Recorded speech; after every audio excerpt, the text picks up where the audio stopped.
അസ്സലാമു അലൈക്കും വറഹ്മത്തുള്ളാഹി വബറകാതുഹു. തുമ്മുന്ന സന്ദർഭത്തിൽ വായ കൈകൊണ്ടോ അതല്ലെങ്കിൽ വസ്ത്രം കൊണ്ടോ മറ്റോ പൊത്തിവെക്കൽ സുന്നത്തുണ്ട്.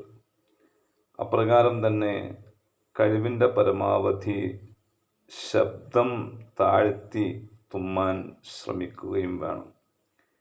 ഇത് രണ്ടും സുന്നത്താണ്.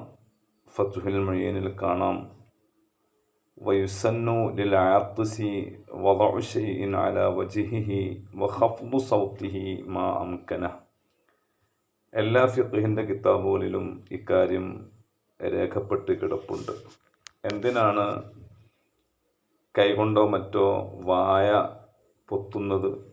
നബി സല്ലല്ലാഹു അലൈഹി വസല്ലമ തങ്ങൾ അങ്ങനെ തുമ്മുന്ന സന്ദർഭങ്ങളിൽ വായ പൊത്താറുണ്ടായിരുന്നു എന്ന് ഫത്ഹുൽ മുഈനിൻ്റെ വിശദീകരണ ഗ്രന്ഥമായ ഇആനത്തു ത്വാലിബീനിലും മറ്റുമൊക്കെ ഹദീസുകൾ കൊണ്ടുവന്നതായി കാണാൻ സാധിക്കും.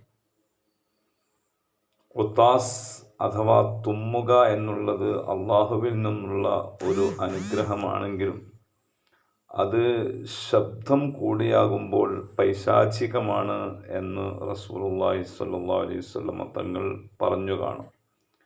അതുകൊണ്ട് തന്നെ വലിയ ശബ്ദത്തിൽ തുമ്മൽ ഉണ്ടാക്കുന്നത് അത് പിശാചിനെ സന്തോഷിപ്പിക്കുന്ന കാര്യമാണ്.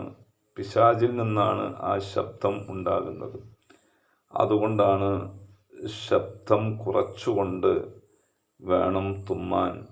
അങ്ങനെ വലിയ ശബ്ദമിട്ടുകൊണ്ട് തുമ്മുന്നത് അള്ളാഹുവിന് വെറുപ്പുള്ള കാര്യമാണ് എന്നും നബി സല്ലല്ലാഹു അലൈഹി വസല്ലമ തങ്ങൾ പഠിപ്പിച്ചിട്ടുള്ളതായി നമുക്ക് ഹദീസുകളിൽ കാണാൻ സാധിക്കും. ഫിഖ്ഹിൻ്റെ പല കിതാബുകളിലും ആ ഹദീസുകൾ എടുത്ത് ഉദ്ധരിച്ചിട്ടുണ്ട്. ആകയാൽ തുമ്മുന്ന സമയത്ത് ഈ രണ്ട് സുന്നത്തുകളും നമ്മൾ പാലിക്കുക. വായ പൊത്തിപ്പിടിക്കുക, പരമാവധി ശബ്ദം കുറച്ച് തുമ്മുക. അല്ലാഹു സുബ്ഹാനഹു വ തആല സുന്നത്തുകളൊക്കെ പാലിച്ച് ജീവിക്കാൻ നമുക്ക് തൗഫീഖ് നൽകുമാറാവട്ടെ. ആമീൻ. അസ്സലാമു അലൈക്കും വറഹ്മത്തുള്ളാഹി വബറകാതുഹു.